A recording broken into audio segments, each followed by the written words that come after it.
Hello ਦੋਸਤੋ, learn daily ਤੇ ਤੁਹਾਡਾ ਸਵਾਗਤ ਹੈ। ਜਿਵੇਂ ਕਿ ਤੁਹਾਨੂੰ ਪਤਾ ਹੀ ਹੈ ਕਿ ਪੰਜਾਬ ਦੇ ਵਿੱਚ ਨਵੀਆਂ ਨੋਟੀਫਿਕੇਸ਼ਨਸ ਆ ਚੁੱਕੀਆਂ ਨੇ ਹੋਰ ਨਵੀਆਂ ਭਰਤੀਆਂ ਦੇ ਲਈ, ਜਿਵੇਂ ਕਿ ਪੰਜਾਬ ਪੁਲਿਸ ਦੀਆਂ ਹੋ ਗਈਆਂ। ਜਿਵੇਂ ਕਿ ਪੰਜਾਬ ਪੁਲਿਸ ਲਈ ਬੋਲਿਆ ਗਿਆ ਕਿ ਹਰ ਸਾਲ ਹੀ ਭਰਤੀ ਦੀ ਆਏਗੀ ਹੀ ਆਏਗੀ, ਠੀਕ ਹੈ। ਉਸ ਤੋਂ ਬਾਅਦ PSSS ਵੀ ਹੋ ਗਈਆਂ, SSC ਦੀਆਂ ਹੋ ਗਈਆਂ, ਵੀਡੀਓ ਹੋ ਗਈਆਂ, ਕਲਰਕ ਹੋ ਗਈਆਂ।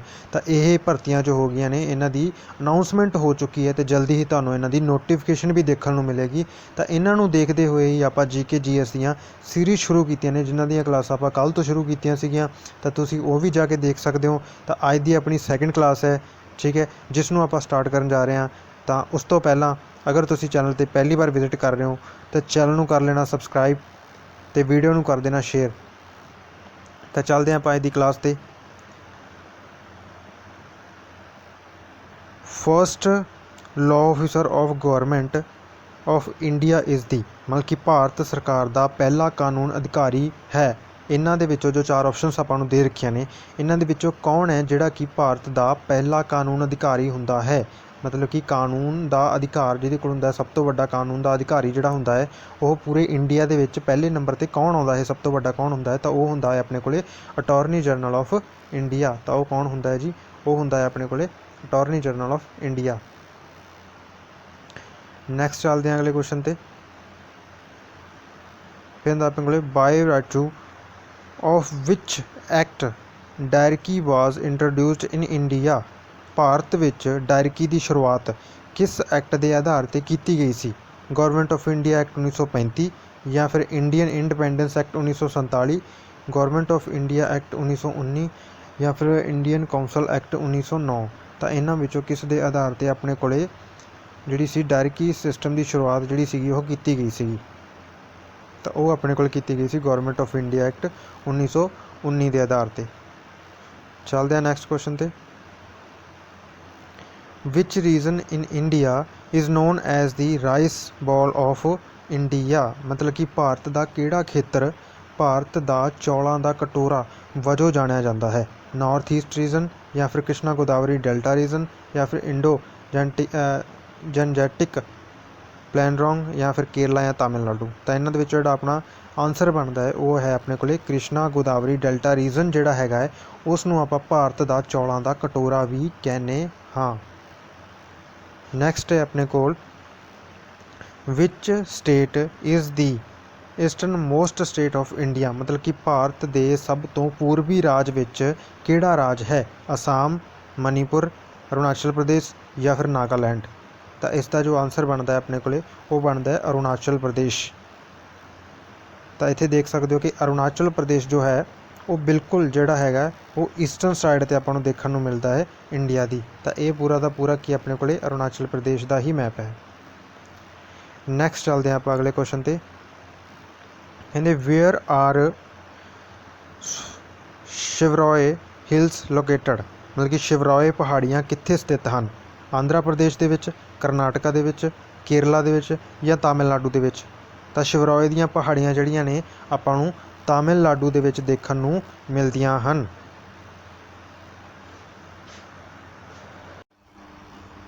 ਤੇ ਨੈਕਸਟ ਹੈ ਆਪਣੇ ਕੋਲ by whom was the first book of history written by. ਇਤਿਹਾਸ ਦੀ ਪਹਿਲੀ ਪੁਸਤਕ ਕਿਸ ਦੁਆਰਾ ਲਿਖੀ ਗਈ ਸੀ? ਤਾਂ ਇਹਨਾਂ ਦੇ ਵਿੱਚੋਂ ਕਿਸ ਦੇ ਦੁਆਰਾ ਇਤਿਹਾਸ ਦੀ ਪਹਿਲੀ ਪੁਸਤਕ ਲਿਖੀ ਗਈ ਸੀ? ਮਤਲਬ ਕਿ ਇਤਿਹਾਸ ਦਾ ਪਿਤਾਮਾ ਕਿਸ ਨੂੰ ਮੰਨਿਆ ਜਾਂਦਾ ਹੈ? ਤਾਂ ਉਹੀ ਹੋਏਗਾ ਨਾ ਕਿ ਜਿਸ ਨੇ ਪਹਿਲਾਂ ਪੁਸਤਕ ਲਿਖੀ ਹੋਏਗੀ ਇਤਿਹਾਸ ਦੀ, ਉਸ ਨੂੰ ਹੀ ਉਸਦਾ ਪਿਤਾਮਾ ਮੰਨਿਆ ਜਾਏਗਾ। ਤਾਂ ਇਸ ਦਾ ਕੁਐਸਚਨ ਇਹ ਵੀ ਬਣ ਸਕਦਾ ਹੈ ਕਿ ਇਤਿਹਾਸ ਦਾ ਪਿਤਾਮਾ ਕਿਸ ਨੂੰ ਮੰਨਿਆ ਜਾਂਦਾ ਹੈ, ਜਾਂ ਫਿਰ ਫਸਟ ਬੁੱਕ ਆਫ ਹਿਸਟਰੀ ਜਿਹੜੀ ਸੀਗੀ ਉਹ ਕਿਹਨੇ ਲਿਖੀ ਸੀ? ਤਾਂ ਉਹ ਆਪਣੇ ਕੋਲ ਆਨਸਰ ਬਣ ਜਾਂਦਾ ਜੀ ਹੀਰੋਡੋਟਸ। ਤਾਂ ਹੀਰੋਡੋਟਸ ਨੇ ਜਿਹੜੀ ਸੀਗੀ ਫਸਟ ਬੁੱਕ ਆਫ ਹਿਸਟਰੀ ਜਿਹੜੀ ਸੀ ਲਿਖੀ ਸੀ। ਨੈਕਸਟ ਹੈ ਆਪਣੇ ਕੋਲ who was the first Muslim president of India. Bharat ਦਾ ਪਹਿਲਾ ਮੁਸਲਮਾਨ ਰਾਸ਼ਟਰਪਤੀ ਕੌਣ ਸੀ? ਤਾਂ ਇਹਨਾਂ ਦੇ ਵਿੱਚੋਂ ਜਿਹੜਾ ਭਾਰਤ ਦਾ ਪਹਿਲਾ ਮੁਸਲਿਮ ਰਾਸ਼ਟਰਪਤੀ ਕੌਣ ਬਣਿਆ ਸੀ? ਉਹ ਆਪਣੇ ਕੋਲੇ ਬਣਿਆ ਸੀ ਜੀ ਡਾਕਟਰ ਜ਼ਾਕਿਰ ਹੁਸੈਨ। ਤਾਂ ਨੈਕਸਟ ਹੈ ਆਪਣੇ ਕੋਲੇ van was the reserve bank of India RBI formed. ਤਾਂ ਜਿਹੜਾ ਆਪਣੇ ਕੋਲੇ ਭਾਰਤੀ ਰਿਜ਼ਰਵ ਬੈਂਕ ਆਫ ਇੰਡੀਆ ਹੈ RBI, ਇਸ ਦੀ ਸਥਾਪਨਾ ਕਦੋਂ ਹੋਈ ਸੀ? ਤਾਂ ਇਸ ਦੀ ਸਥਾਪਨਾ ਜਿਹੜੀ ਸੀਗੀ ਉਹ ਕਦੋਂ ਹੋਈ ਸੀ? ਇਹਨਾਂ 4 ਆਪਸ਼ਨਾਂ ਦੇ ਵਿੱਚੋਂ 1 ਅਪ੍ਰੈਲ 1935, ਜਾਂ ਫਿਰ 1 ਮਈ 1934, ਜਾਂ ਫਿਰ 1 ਜੂਨ 1936, ਜਾਂ ਫਿਰ 1 ਜਨਵਰੀ 1940। ਤਾਂ ਆਪਣੇ ਕੋਲ ਇਹਦਾ ਆਨਸਰ ਬਣਦਾ ਹੈ 1 ਅਪ੍ਰੈਲ 1935। 1935 ਦੇ ਵਿੱਚ ਜਿਹੜੀ ਸੀਗੀ ਭਾਰਤੀ ਰਿਜ਼ਰਵ ਬੈਂਕ ਦੀ ਸਥਾਪਨਾ ਹੋਈ ਸੀਗੀ। ਤਾਂ ਨੈਕਸਟ ਚੱਲਦੇ ਆਪਾਂ ਅਗਲੇ ਕੁਐਸਚਨ ਦੇ ਔਰ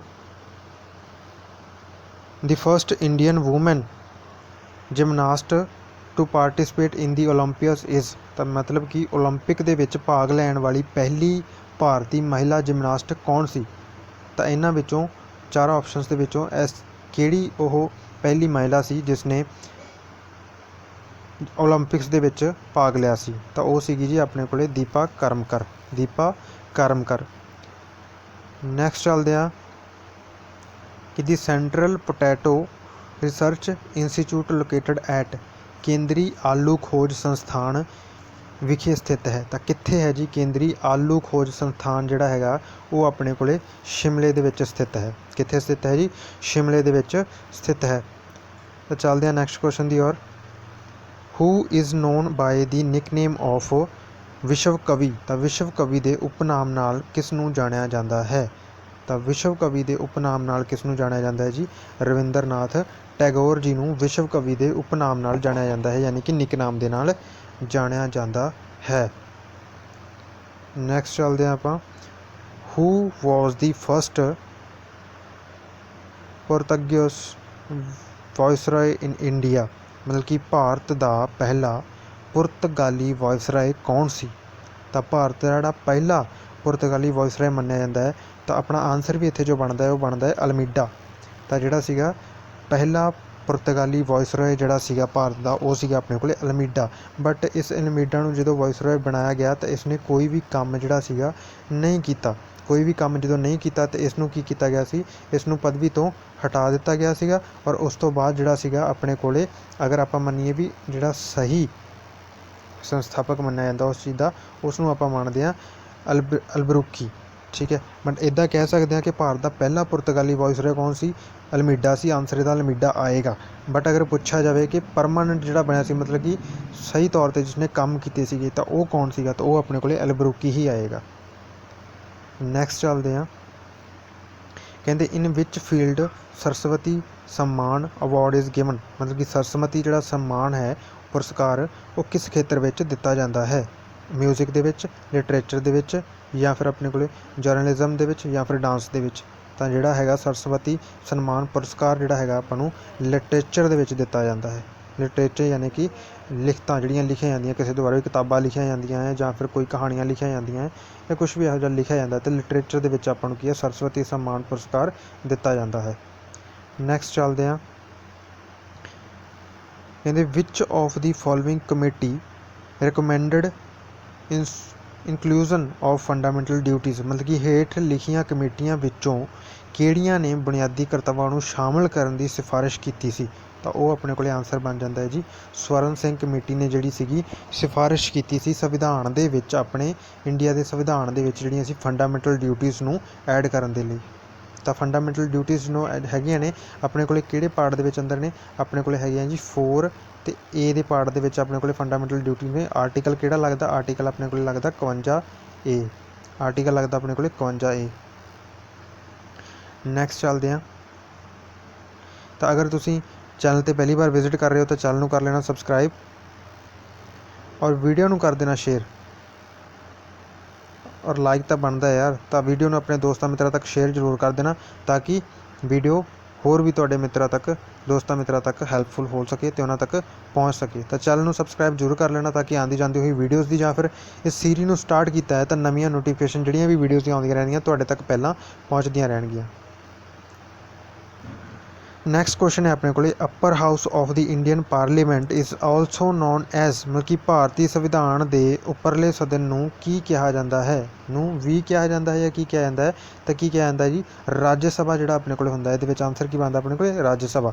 ਤਾਂ ਰਾਜ ਸਭਾ ਜਿਹੜਾ ਹੁੰਦਾ ਹੈ ਭਾਰਤੀ ਸੰਵਿਧਾਨ ਦੇ ਉੱਪਰਲੇ ਸਦਨ ਨੂੰ ਜਿਹੜਾ ਮਤਲਬ ਕਿ ਉੱਪਰਲਾ ਸਦਨ ਵੀ ਕਿਹਾ ਜਾਂਦਾ ਉਸਨੂੰ। ਮਤਲਬ ਕਿ ਰਾਜ ਸਭਾ ਜਿਹੜਾ ਹੁੰਦਾ ਇਹ ਭਾਰਤੀ ਸੰਵਿਧਾਨ ਦੇ ਵਿੱਚ ਸੰਸਦ ਦੇ ਵਿੱਚ ਇਹ ਮੇਨ ਸਦਨ ਹੁੰਦਾ ਇੱਕ ਸਭ ਤੋਂ ਉੱਪਰਲਾ ਸਦਨ ਹੁੰਦਾ ਹੈ ਤਾਂ ਇਸ ਨੂੰ ਕੀ ਹੈ ਉੱਪਰਲਾ ਸਦਨ ਕਿਹਾ ਜਾਂਦਾ ਰਾਜ ਸਭਾ ਨੂੰ।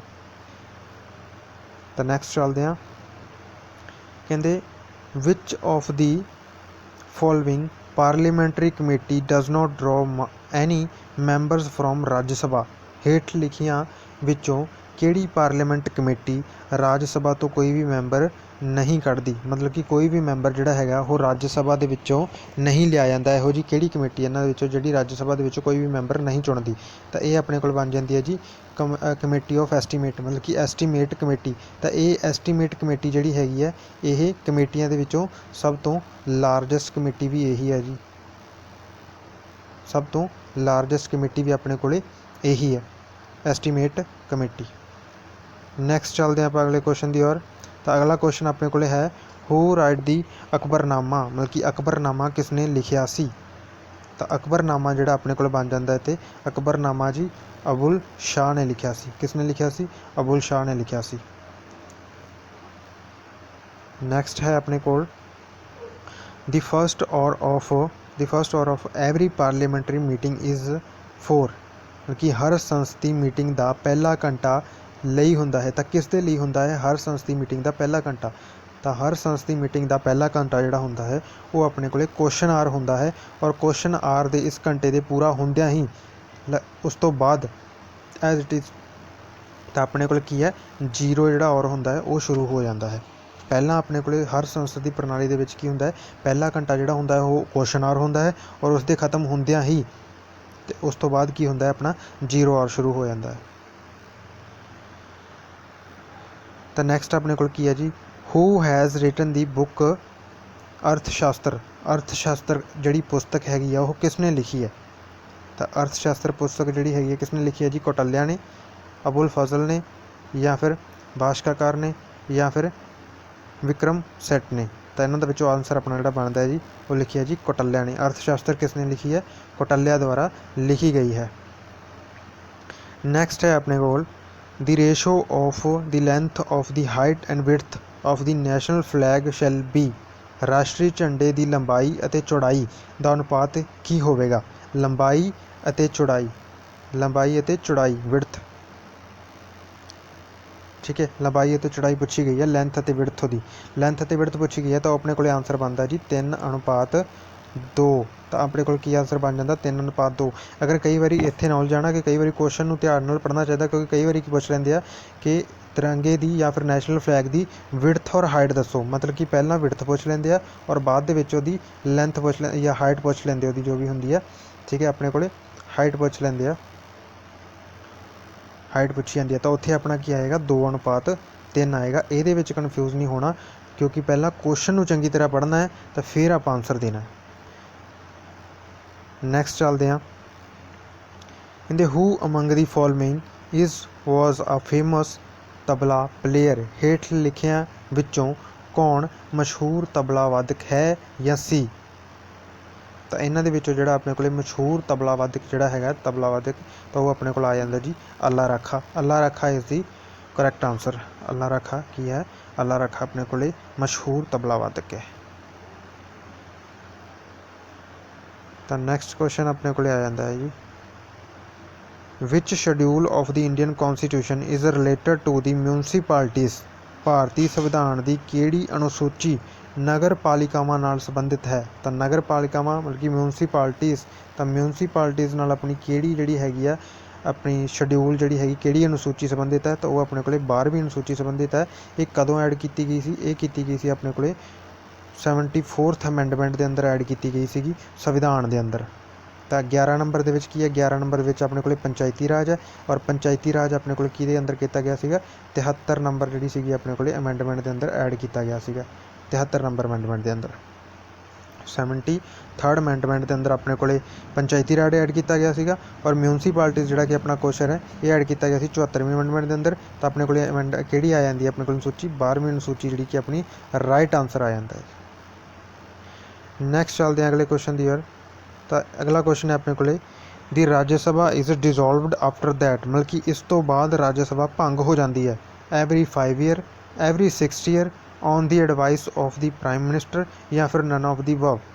ਤਾਂ ਇਸ ਦਾ ਆਨਸਰ ਆਪਣੇ ਕੋਲ ਜੋ ਰਾਈਟ ਬਣਦਾ ਹੈ ਉਹ ਬਣਦਾ ਹੈ none of the above, none of the above, ਕਿਉਂਕਿ ਜਿਹੜੀ ਰਾਜ ਸਭਾ ਹੁੰਦੀ ਹੈ ਨਾ ਰਾਜ ਸਭਾ, ਤਾਂ ਰਾਜ ਸਭਾ ਨੂੰ ਕਦੇ ਵੀ ਡਿਜ਼ੋਲਵ ਨਹੀਂ ਕੀਤਾ ਜਾ ਸਕਦਾ, ਤਾਂ ਕਰਕੇ ਇਹਦਾ ਆਨਸਰ ਆਏਗਾ ਨਨ ਆਫ ਦੀ ਅਬਵ। ਰਾਜ ਸਭਾ ਨੂੰ ਕਦੇ ਵੀ ਡਿਜ਼ੋਲਵ ਨਹੀਂ ਕੀਤਾ ਜਾ ਸਕਦਾ, ਕਿਉਂਕਿ ਇਹ ਆਪਣੇ ਕੋਲੇ ਪਰਮਾਨੈਂਟ ਹਾਊਸ ਹੁੰਦਾ ਹੈ, ਤਾਂ ਨੈਕਸਟ ਕੁਐਸਚਨ ਦੀ ओर ਚੱਲਦੇ ਹਾਂ। ਇਹਦੇ ਵਿਚ of the following is not ਆ ਫੋਲਕ ਸੌਂਗ ਆਫ ਪੰਜਾਬ। ਇਹਨਾਂ ਵਿੱਚੋਂ ਕਿਹੜਾ ਪੰਜਾਬ ਦਾ ਲੋਕ ਗੀਤ ਨਹੀਂ ਹੈ? ਮਾਹੀਆ, ਸੁਹਾਗ, ਲੁੱਡੀ ਜਾਂ ਫਿਰ ਛੱਲਾ। ਤਾਂ ਇਹਨਾਂ ਦੇ ਵਿੱਚੋਂ ਜਿਹੜੇ ਆਪਣੇ ਬਣਦੇ ਨੇ ਮਾਹੀਆ, ਸੁਹਾਗ ਤੇ ਛੱਲਾ, ਇਹ ਆਪਣੇ ਕੋਲੇ ਪੰਜਾਬੀ ਲੋਕ ਗੀਤ ਹਨ। ਪਰ ਜਿਹੜਾ ਆਪਣੇ ਕੋਲੇ ਲੁੱਡੀ ਹੈ, ਜਿਹੜਾ ਆਪਣਾ ਆਨਸਰ ਬਣਦਾ ਉਹ ਆਪਣੇ ਕੋਲੇ ਇੱਕ ਨਾਚ ਹੈ, ਨਾ ਕਿ ਇਹ ਲੋਕ ਗੀਤ ਹੈ। ਤਾਂ ਇਹਦਾ ਆਪਣੇ ਕੋਲ ਆਨਸਰ ਕੀ ਬਣ ਜਾਏਗਾ? ਕਿਹੜਾ ਇਹਨਾਂ ਦੇ ਵਿੱਚ ਲੋਕ ਗੀਤ ਨਹੀਂ ਹੈ? ਤਾਂ ਲੁੱਡੀ ਇਹਨਾਂ ਦੇ ਵਿੱਚ ਲੋਕ ਗੀਤ ਨਹੀਂ ਹੈ, ਕਿਉਂਕਿ ਲੁੱਡੀ ਕੀ ਹੈ ਜੀ? ਲੁੱਡੀ ਇੱਕ ਨਾਚ ਹੈ। ਤਾਂ ਨੈਕਸਟ ਕੁਐਸਚਨ ਤੇ ਚੱਲਦੇ ਹਾਂ। Which of the following rivers drains into a bay of Bengal. ਤਾਂ ਬਾਏ ਆਫ ਬੰਗਾਲ ਦੇ ਵਿੱਚ ਇਹਨਾਂ ਦੇ ਵਿੱਚੋਂ ਕਿਹੜੀ ਨਦੀ ਜਿਹੜੀ ਹੈਗੀ ਹੈ ਬਾਏ ਆਫ ਬੰਗਾਲ ਵੱਲ ਵਹਿੰਦੀ ਹੈ? ਜਾਂ ਫਿਰ ਕੀ ਹੈਗਾ ਹੇਠ ਲਿਖੀਆਂ ਨਦੀਆਂ ਵਿੱਚੋਂ ਕਿਹੜੀਆਂ ਨਦੀਆਂ ਜਿਹੜੀ ਬੰਗਾਲ ਦੀ ਖਾੜੀ ਦੇ ਵਿੱਚ ਵਹਿ ਜਾਂਦੀਆਂ ਹਨ, ਮਤਲਬ ਕਿ ਬੰਗਾਲ ਦੀ ਖਾੜੀ ਦੇ ਵਿੱਚ ਜਾ ਕੇ ਡਿੱਗਦੀਆਂ ਹਨ? ਤਾਂ ਅਗਰ ਆਪਾਂ ਦੇਖੀਏ ਕਿ ਸਤਲੁਜ ਜਿਹੜੀ ਹੈਗੀ ਹੈ, ਸਤਲੁਜ ਰਿਵਰ ਜਿਹੜੀ ਹੈਗੀ ਆ ਉਹ ਆਪਣੇ ਕੋਲ ਕਿੱਥੇ ਵਹਿੰਦੀ ਆ? ਉਹ ਵਹਿੰਦੀ ਹੈ ਹਿਮਾਚਲ ਪ੍ਰਦੇਸ਼ ਤੋਂ ਪੰਜਾਬ ਦੇ ਅੰਦਰ ਹੁੰਦੀ ਹੋਈ ਪਾਕਿਸਤਾਨ ਦੇ ਵਿੱਚ। ਤਾਂ ਇਹਦਾ ਤਾਂ ਬੰਗਾਲ ਦੀ ਜਿਹੜੀ ਹੈਗੀ ਬਾਏ ਆਫ ਬੰਗਾਲ ਨਾਲ ਕੋਈ ਲੈਣਾ ਦੇਣਾ ਹੀ ਨਹੀਂ ਹੈਗਾ। ਫਿਰ ਆ ਗਈ ਤਾਪੀ ਤੇ ਨਰਮਦਾ। ਤਾਂ ਆਪਾਂ ਅਗਰ ਦੇਖੀਏ ਤਾਂ ਇਹ ਆਪਣਾ ਇੰਡੀਆ ਦਾ ਮੈਪ ਹੈ, ਠੀਕ ਹੈ, ਦੇਖੀਏ ਤਾਂ ਇੰਡੀਆ ਦਾ ਮੈਪ, ਔਰ ਇੱਥੇ ਵਹਿੰਦੀ ਆਪਣੀ ਨਰਮਦਾ, ਇੱਥੇ ਵਹਿੰਦੀ ਆਪਣੀ ਤਾਪੀ, ਠੀਕ ਹੈ। ਤਾਂ ਇਹ ਜਿਹੜੀਆਂ ਦੋਨੋਂ ਨਦੀਆਂ ਹੈਗੀਆਂ ਨੇ, ਇਹਨਾਂ ਦੀ ਡਾਇਰੈਕਸ਼ਨ ਜਿਹੜੀ ਹੈਗੀ ਵਹਿਣ ਦੀ ਉਹ ਇਸ ਤਰਫ ਨੂੰ ਹੈ, ਔਰ ਇਸ ਤਰਫ ਆਪਣੇ ਕੋਲ ਕੀ ਹੈ? ਇਸ ਤਰਫ ਆਪਣੇ ਕੋਲ ਹੈਗਾ ਜੀ ਅਰਾਬਿਕ ਸੀਆ, ਅਰਾਬਿਕ ਸੀਆ ਹੈ। ਇਸ ਤਰਫ ਆਪਣੇ ਕੋਲ ਅਰਾਬਿਕ ਸੀਆ, ਅਤੇ ਇਹ ਦੋਨੋਂ ਤਾਂ ਅਰਾਬਿਕ ਸੀਆ ਦੇ ਵਿੱਚ ਵਹਿੰਦੀਆਂ ਨੇ, ਤਾਂ ਇਹ ਵੀ ਨਹੀਂ ਆਨਸਰ ਬਣ ਸਕਦਾ। ਅਤੇ ਜਿਹੜੀ ਆਪਣੇ ਕੋਲ ਕ੍ਰਿਸ਼ਨਾ ਨਦੀ ਹੈ ਉਹ ਆਪਣੇ ਕੋਲ ਇੱਥੇ ਵਹਿੰਦੀ ਹੈ, ਇਸ ਜਗ੍ਹਾ 'ਤੇ, ਔਰ ਇਹਦੀ ਡਾਇਰੈਕਸ਼ਨ ਕਿਸ ਸਾਈਡ ਨੂੰ ਹੈ? ਇਹਦੀ ਡਾਇਰੈਕਸ਼ਨ ਇਸ ਸਾਈਡ ਨੂੰ ਹੈ। ਅਤੇ ਇੱਧਰ ਕੀ ਆਪਣੇ ਕੋਲ? ਇੱਧਰ ਆਪਣੇ ਕੋਲ ਹੈ ਬਾਏ ਆਫ, ਇੱਧਰ ਆਪਣੇ ਕੋਲ ਕੀ ਹੈ? Bay of Bengal, bay of Bengal. ਤਾਂ ਬਾਏ ਆਫ ਬੰਗਾਲ ਦੇ ਵਿੱਚ ਕਿਹੜੀ ਨਦੀ ਇਹਨਾਂ ਦੇ ਵਿੱਚ ਆਪਣਾ ਰਾਈਟ ਆਨਸਰ ਬਣਦਾ? ਰਾਈਟ ਆਪਣਾ ਆਨਸਰ ਬਣ ਗਿਆ ਕ੍ਰਿਸ਼ਨਾ। ਤਾਂ ਕ੍ਰਿਸ਼ਨਾ ਨਦੀ ਜਿਹੜੀ ਹੈਗੀ ਹੈ ਉਹ ਆਪਣੇ ਕੋਲ ਕਿਹੜੀ ਸਾਈਡ ਨੂੰ ਵਹਿੰਦੀ ਆ? ਉਹ ਬਾਏ ਆਫ ਬੰਗਾਲ ਦੀ ਸਾਈਡ ਨੂੰ ਵਹਿੰਦੀ ਹੈ। ਤਾਂ ਚੱਲਦੇ ਹਾਂ ਨੈਕਸਟ ਕੁਐਸਚਨ ਦੀ ओर। ਨੈਕਸਟ ਹੈ ਆਪਣੇ ਕੋਲ which of the following sites is associated with the birth of Gautam Buddha. ਹੇਠ ਲਿਖਿਆਂ ਵਿੱਚੋਂ ਕਿਹੜੀ ਸਾਈਟ ਗੌਤਮ ਬੁੱਧ ਦੇ ਜਨਮ ਨਾਲ ਜੁੜੀ ਹੋਈ ਹੈ? ਤਾਂ ਇਹਨਾਂ ਦੇ ਵਿੱਚੋਂ, ਇਹਨਾਂ ਆਪਸ਼ਨ ਦੇ ਵਿੱਚੋਂ ਆਪਣਾ ਜਿਹੜਾ ਆਨਸਰ ਬਣਦਾ ਹੈ ਉਹ ਬਣਦਾ ਹੈ ਲੰਬਿਨੀ। ਲੰਬਿਨੀ ਜਿਹੜੀ ਸਾਈਟ ਹੈਗੀ ਹੈ, ਲੰਬਿਨੀ ਸਾਈਟ ਜਿਹੜੀ ਹੈਗੀ ਆ ਉਹ ਗੌਤਮ ਬੁੱਧ ਜੀ ਦੇ ਬਰਥ ਨਾਲ ਜਿਹੜੀ ਹੈ ਜੁੜੀ ਹੋਈ ਹੈ।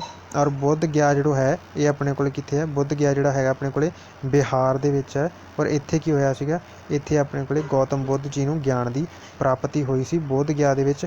ਬਟ ਜਿਹੜੀ ਹੈਗੀ ਆ ਆਪਣੇ ਕੋਲ ਬਰਥ ਨਾਲ ਰਿਲੇਟਡ ਜਿਹੜੀ ਹੈਗੀ ਆ ਜੁੜੀ ਹੋਈ ਆ, ਉਹ ਆਪਣੇ ਕੋਲ ਕੀ ਆ ਜਾਂਦੀ ਹੈ? ਲੰਬਿਨੀ, ਲੰਬਿਨੀ ਸਾਈਟ ਆ ਜਾਂਦੀ ਹੈ। ਨੈਕਸਟ ਚੱਲਦੇ ਹਾਂ ਆਪਾਂ। What is the tenure of individual Rajya Sabha members. ਵਿਅਕਤੀਗਤ ਰਾਜ ਸਭਾ ਮੈਂਬਰਾਂ ਦਾ ਕਾਰਜਕਾਲ ਕੀ ਹੁੰਦਾ ਹੈ? 3 ਸਾਲ, 4 ਸਾਲ, 5 ਸਾਲ ਜਾਂ 6 ਸਾਲ।